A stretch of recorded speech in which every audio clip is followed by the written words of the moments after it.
ज्ञानाचा प्रकाश आणि चवीचा वारसा ह्यांची एकत्र सांगड घालून देणारा खास गुरुपौर्णिमेचा पदार्थ आपण बनवायला शिकणार आहोत. उद्या गुरुपौर्णिमा. आपण आपल्या गुरुजनांचे आशीर्वाद आणि त्यांना शुभेच्छा देऊच, पण तुम्ही एकदा का हा पदार्थ त्यांना खायला घालून बघा, तुम्हाला ते कायमचं लक्षात ठेवतील. तर हे खवय्यानो, मी सौमिल.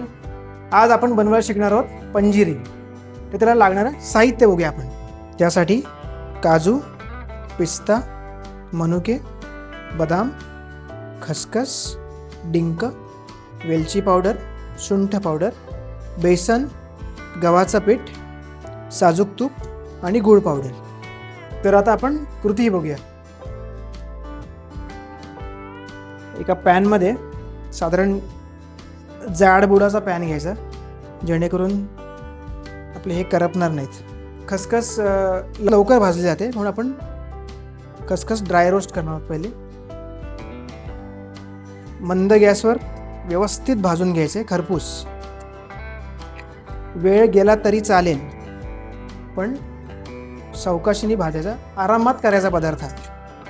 घाई बिलकुल नाही करायची याला, जास्त लालसर पण नाही करायची आपल्याला खसखस.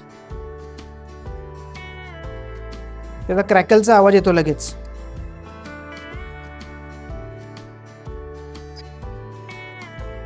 खसखस भाजून झालेली आहे, आपण एखाद्या भांड्यात काढून घेऊया. नंतर आपल्याला याच्यामध्ये तूप टाकायचे. सगळे ड्रायफ्रूट्स आपल्याला यातून भाजून घ्यायचे.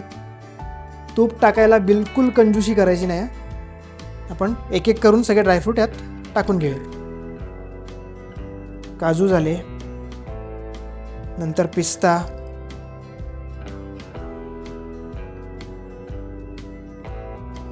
नंतर बदाम घ्यायचेत. हे छान असे मंद गॅसवर एकदम तपकी रंग येईपर्यंत आपल्याला परतून घ्यायचेत. साधारण 15 ते 20 मिनटं लागतील तुम्हाला व्यवस्थित भाजून घ्यायला. तुम्ही सेपरेट पण भाजू शकता किंवा एकत्र भाजू शकता, काही प्रॉब्लेम नाही. असं फक्त जे लवकर भाजले जातात ना, ते पदार्थ आपण शेवटी टाकायचे सगळ्यात, म्हणून मनुके आपण शेवटला ठेवले. नॉर्मली ही डिश जी आहे ना, ती थंडीच्या दिवसात बनवली जाते, खास करून आपल्या उत्तर भारतात, पंजाब हरियाणा साईडला, जिथे खूप थंडी असते. म्हणजे थंडीमध्ये शक्तिवर्धक आणि हाडांना बळकटी देणारी, किंवा बाळंतपणामध्ये महिलांना जास्त उपयोगी पडणारा हा एक मस्त चवीला पण चांगला लागणारा आणि न्यूट्रिशन देणारा पदार्थ आहे. त्याच्यामुळे हमखास हा तिकडे बनवला जातो वर्षभर. तर आता हे चांगले असे परतून झालेत, गोल्डन ब्राऊन करायला आलेल्या सगळ्याला. तर आपण आता हे काढून घेऊयात.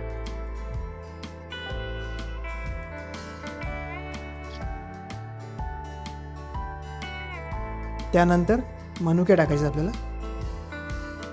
मनुके छान फुलले पाहिजेत, तोपर्यंत आपल्याला याला परतायचे तुपामध्ये.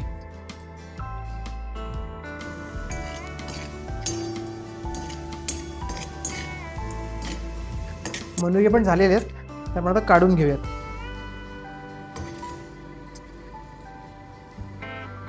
त्यानंतर डिंक पण आपल्याला तुपामध्ये चांगला फुलवून घ्यायचा आहे. टेम्परेचर एकदम हाय पण ठेवायचं नाही आहे की लगेच डिंक करपून जाईल. तो पूर्ण मध्येपर्यंत शिजला गेला पाहिजे, व्यवस्थित फुलला पाहिजे. मंद गॅसवर एक 3-4 मिनटं लागतील याला.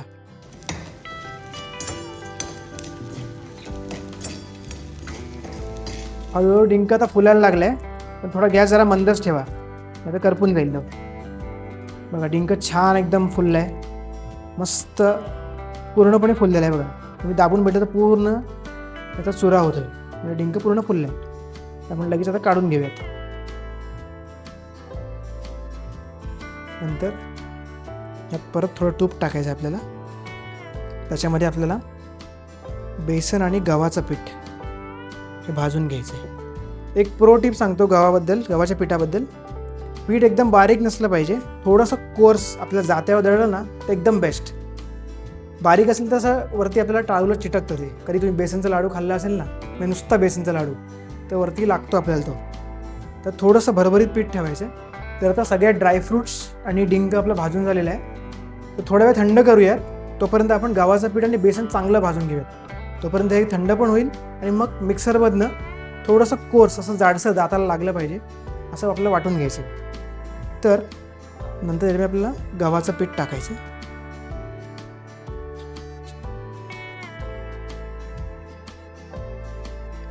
ह्यात थोडंसं तूप आपल्याला लागेल, अजून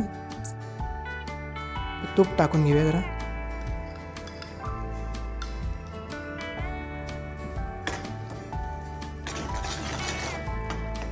आपण बेसनच्या लाडूला कसं बेसन भाजतो तसं अशी स्लरी कन्सिस्टन्सी पाहिजे, म्हणजे पातळ, तूप जास्त आणि पीठ कमी, असं चांगलं भाजून घ्यायचं. कारण ह्याच्यामध्ये ड्रायफ्रूटमध्ये बाइंडिंगसाठी फक्त आपल्याला गव्हाचं पीठ आणि थोडंसं बेसन असणार आहे, त्याच्यामुळं तूप ह्याला बऱ्यापैकी लागतं. चांगला गोल्डन रंग येईपर्यंत आपल्याला भाजून घ्यायचे. सगळ्यात शेवटी आपल्याला बेसन टाकायचं आहे याच्यामध्ये. थोडंसं वाटतं की आता गव्हाचं पीठ होत आलं आहे लालसर, तेव्हा बेसन टाकायचं, नाही तर बेसन लगेच करपतं. गव्हाचं पीठ आता चांगलं लालसर होत आलं आहे, त्याच्यासाठी आपल्याला बेसन टाकून घ्यायचं आहे. आपण बेसन टाकून घेऊ याच्यामध्ये. तर यात आपण बेसन पण टाकलं आहे, तर बेसन पण थोडंसं गुलाबी रंग येईपर्यंत आपल्याला परतून घ्यायचं. गव्हाचं पीठ आणि बेसन आणि तूप यांचा सुगंध इतका मस्त येतोय ना. तर हे पण आता भाजून झाले. साधारण अशी स्लरी कन्सिस्टन्सी पाहिजे, जेणेकरून आपल्याला ते सगळं ड्रायफ्रूट सगळे ड्राय असणार आहेत, त्याला बाइंड करायला आपल्याला ही चांगली मदत करणार आहे. याचे काही आपल्याला लाडू बिडू काय वळायचे नाही आहेत, डायरेक्ट सगळं मिक्स करायचे आणि एका काचेच्या बरणी आपलं भरून ठेवायचं. तर इथं भाजून झालेलं आहे बेसन आणि गव्हाचं पीठ.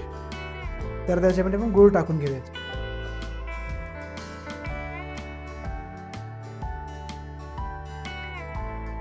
गूळ आपल्या चवीप्रमाणे तुम्ही ॲडजस्ट करू शकता. गूळ पावडर वापरली, हे ऑर्गॅनिक गूळ आहे आणि चवीला एकदम मस्त आहे. गोड कमी आहे, तुम्हाला वाटल्यास अजून थोडंसं ॲड करू शकता आपण त्याच्यामध्ये.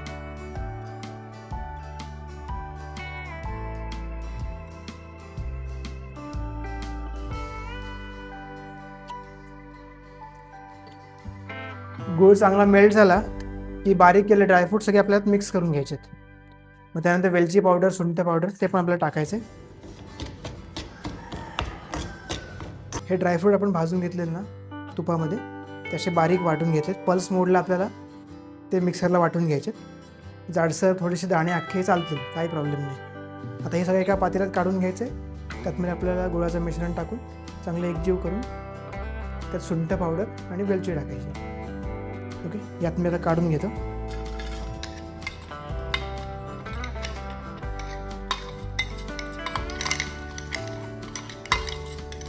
आता आपण हे बेसन, गव्हाचं पीठ आणि गूळ जे आज मस्त भाजून घेतलेलं ते सगळं आपल्याला त्या ड्रायफ्रूटच्या मिश्रणात टाकून घ्यायचं.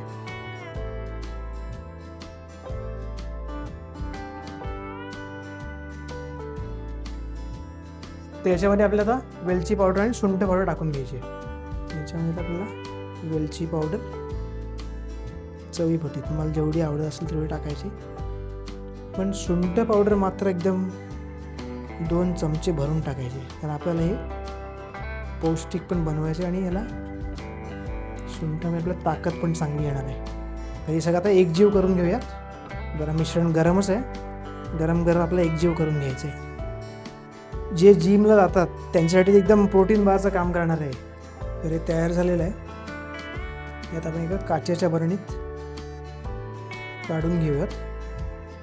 साधारण महिनाभर हे टिकू शकतं. हेल्दी अशी पंजिरीची रेसिपी आपली रेडी झालेली आहे. पंजिरीचा उल्लेख ऋषीमुनींच्या काळापासून चालत आला. सकाळी उठल्या उठल्या 2 चमचे तुम्हाला खायचे. एकदम दिवसभर तुम्हाला एनर्जेटिक फील होणार आहे.